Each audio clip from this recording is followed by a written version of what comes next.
आज की कहानी का नाम है डरावनी काली रात।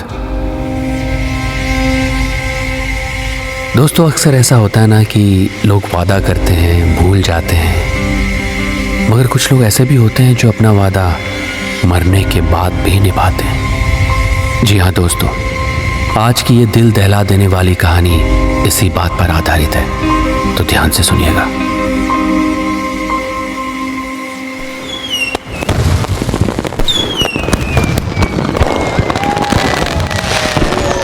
पुलगा मनाली में बसा एक आधुनिक कस्बा जो ऊंचे ऊंचे पहाड़ियों और घने जंगलों से घिरा हुआ था। वो न्यू ईयर की रात थी। नताशा अपने पति का बेसब्री से इंतजार कर रही थी।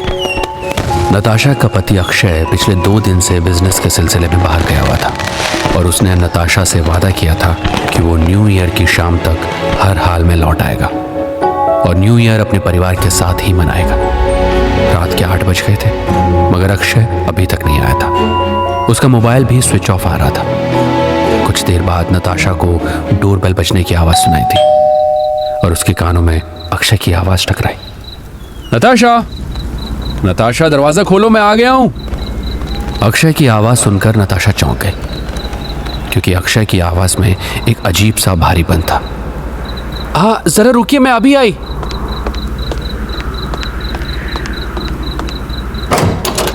नताशा ने देखा बाहर बर्फ गिर रही थी और अक्षय बाहर खड़ा उसे अजीब सी नजरों से घूर रहा था। अक्षय को अपनी तरफ इस तरह घूरता देख नताशा को थोड़ा तो अजीब लगा और फिर उसे अजीब सी गंध आई। वो गंध अक्षय से आ रही थी। अक्षय सीधे कदमों से अंदर आ गया और सोफे पर बैठ गया। तभी उनका बेटा रॉकी दौड़ते हुए उनके पास आ गया। पापा आ गए, पापा आ गए। अक्षय ने अपने बेटे को देखकर कोई प्रतिक्रिया जाहिर नहीं की और उसने अजीब से अंदाज में कहा, रॉकी बेटा अभी जाओ, मैं बहुत थका हुआ हूं। रॉकी मुंह लटकाकर चला गया। अक्षय सोफे पर बैठा हुआ अपने घर को बहुत गौर से देख रहा था। उसके देखने का अंदाज थोड़ा अजीब भी था। अक्षय, तुम सुबह आने वाले थे ना?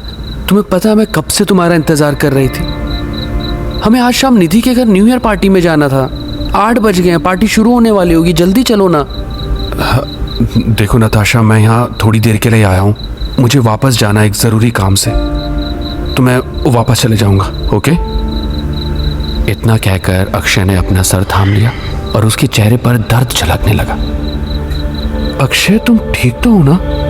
हाँ, मैं ठीक हूँ, बस थोड़ा सा थका हुआ हूँ, इसलिए सर दर्द कर रहा है। ऐसा भी क्या जरूरी काम आ गया? 2 दिन से तुम बाहर थे।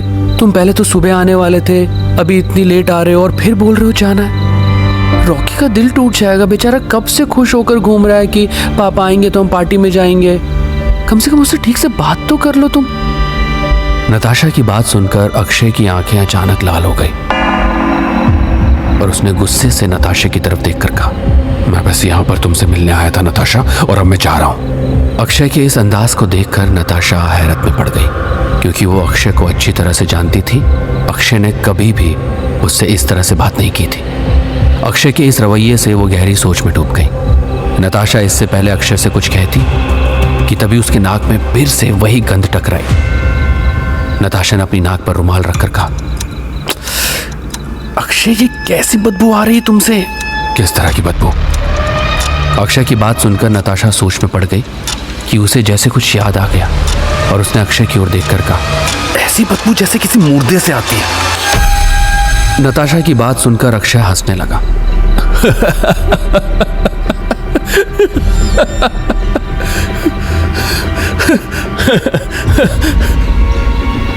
मगर नताशा ने यह देखा कि उसकी हंसी में भी एक दर्द था, जैसे कि उसे बहुत ज्यादा तकलीफ हो रही है। बस बहुत हो गया अक्षय, अब मुझे लगता है तुम्हें ना गर्म पानी से नहाना चाहिए, अपने माइंड को थोड़ा रिलैक्स करना चाहिए और तुम्हें अभी कहीं नहीं जाने की जरूरत है, ओके? थोड़ा रिलैक्स करो, तुम सुबह जाओगे। सुबह तक मैं वापस आ जाऊंगा नताशा, ये मेरा वादा है। वादा वादा वादा, हर बार वादा करते हो। वादा तो तुमने न्यू ईयर की शाम तक आने के लिए भी कहा था और पार्टी में जाने के लिए भी कहा था। हाँ नताशा, तुमसे वादा किया था ना, और अपने इसी वादे को निभाने के लिए मैं कितनी दूर से यहाँ आया हूँ, तुम्हें अंदाजा भी नहीं है। ये कैसा वादा किया? आए और चल दिए। वादा तो तुमने ये भी किया था कि न्यू ईयर साथ सेलिब्रेट करोगे और उस पल को यादगार बनाओगे। नताशा की बात सुनकर अक्षय ने अजीब अंदाज में नताशा की ओर देखकर कहा, मेरी बात का यकीन मानो नताशा, तुम इस न्यू ईयर को जिंदगी भर नहीं भूलोगी। तुम्हें हमेशा ये न्यू ईयर याद रहेगा। इतना कहकर अक्षय उठ खड़ा हुआ और उसने नताशा की तरफ देखकर अजीब अंदाज में कहा, मैं चलता हूं नताशा।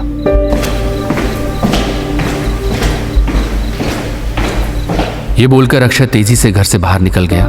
वहीं नताशा अक्षय के इस रवैये से काफी चिंतित हो गई और उसका मूड भी बुरी तरह से खराब हो चुका था। रॉकी ने नताशा की ओर देखा और कहा, तो मम्मा आज हम पार्टी में नहीं जाएंगे? रॉकी बेटा जाकर अपने कमरे में लेट जाओ, हम इस बारे में सुबह बात करेंगे, ओके बेटा? मम्मा पापा ने ऐसी बात क्यों की? मुझे बहुत अजीब लग रहा था। अजीब तो मुझे भी लगा बेटा, पर शायद वो बहुत थक गए हैं और कुछ ज़रूरी काम है उनके पास, इसलिए वो नहीं रुक पाए। कल आ जाएंगे पापा बेटा, जाओ। पता नहीं मम्मी, मुझे ऐसा लग रहा था वो पापा नहीं थे, कोई और था। रॉकी की बात सुनकर नताशा चौंक पड़ी। तुम कहना क्या चाहते हो रॉकी? वो मुझे पापा नहीं लग रहे थे मम्मी, कुछ अजीब से लग रहे थे। और मैंने देखा उनके हाथों में खून भी लगा हुआ था। आपने देखा क्या? क्या बकवास कर रहे हो रॉकी तुम? जाओ जाओ अपने कमरे में जाओ और सो जाओ, हम सुबह बात करेंगे, ओके? गो। रॉकी मुंह लटकाकर अपने कमरे की ओर चल दिया। नताशा न जाने कितनी देर तक वहां पर बैठी रही, उसे पता ही नहीं चला। वो बस अक्षय के ख्यालों में खोई हुई थी कि अचानक उसने अक्षय को सीढ़ियों से ऊपर चढ़ते हुए देखा, लेकिन अक्षय तो चला गया था। इसीलिए नताशा को बहुत आश्चर्य हुआ। ऊपर रॉकी भी जाग रहा था। रॉकी ने चिल्लाकर कहा, पापा पापा पापा। लेकिन अक्षय तेजी से ऊपर वाले कमरे में चला गया। नताशा और रॉकी तुरंत अक्षय का पीछा करते हुए कमरे में गए तो वहां कोई नहीं था। नताशा और रॉकी दोनों हैरान थे। अचानक अक्षय की एक दिल दहला देने वाली तेज चीख पूरे घर में गूंज उठी, जिसे सुनकर रॉकी रोने लगा।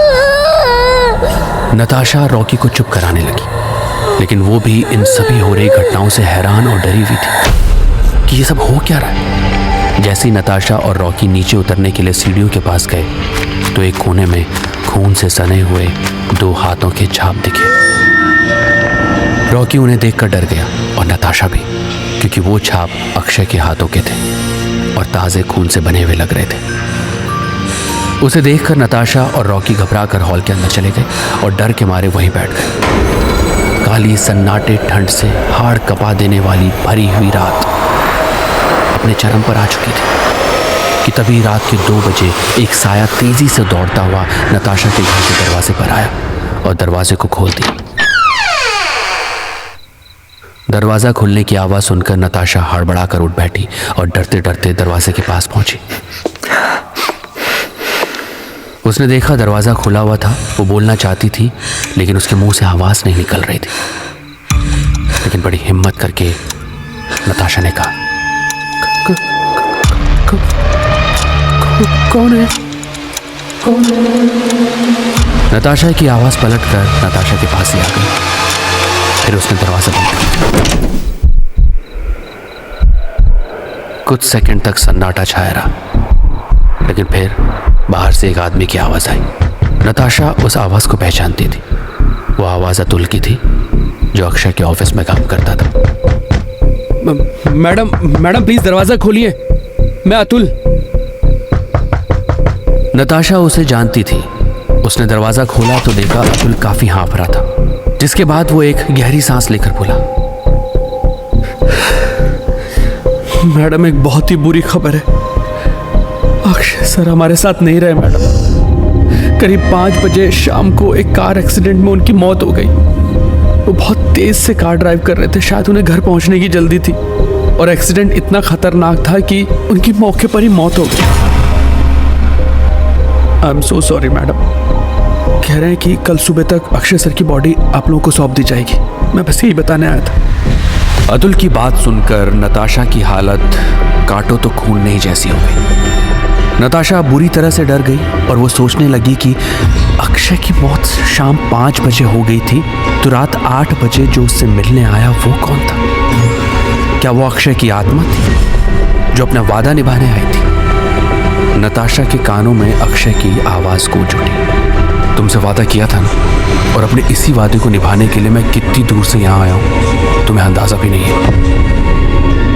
तो क्या वो अक्षय की आत्मा थी?